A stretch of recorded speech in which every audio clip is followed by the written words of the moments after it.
18 mois de prison avec sursis ont été requis à l'encontre d'un psychiatre qui avait laissé échapper un schizophrène assassin de l'hôpital. Philippe Merle. AFP dit que 8 mois de prison avec sursis ont été requis mardi à Grenoble en appel, à l'encontre d'un psychiatre.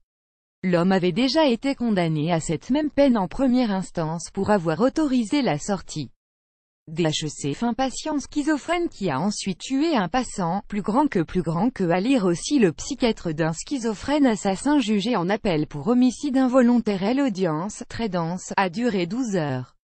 L'arrêt de la cour d'appel de Grenoble sera rendu le 27 mars.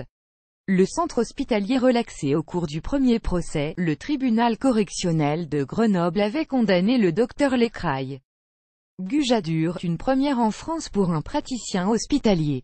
Aujourd'hui septuagénaire et retraité, le médecin avait fait appel de cette décision.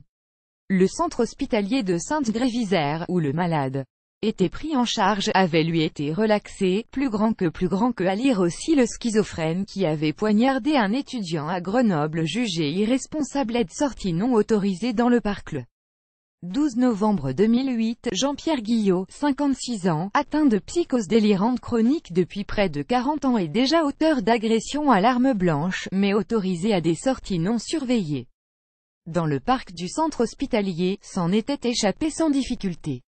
Il prenait alors le car pour Grenoble à une dizaine de kilomètres, achetait un couteau dans une quincaillerie du Tipperville et tuait le premier venu dans la rue, Luc Meunier, 26 ans, qui finissait un doctorat en génie mécanique, plus grand que, à lire aussi jugé pour avoir laissé échapper un patient schizophrène ayant tué un étudiant. Le tribunal avait reconnu que le docteur Gujadur avait failli dans le suivi de ce patient connu pour sa dangerosité en n'ayant pas pris connaissance de dossier durant les 2 années où il était hospitalisé dans le pavillon dont il avait la responsabilité de fait.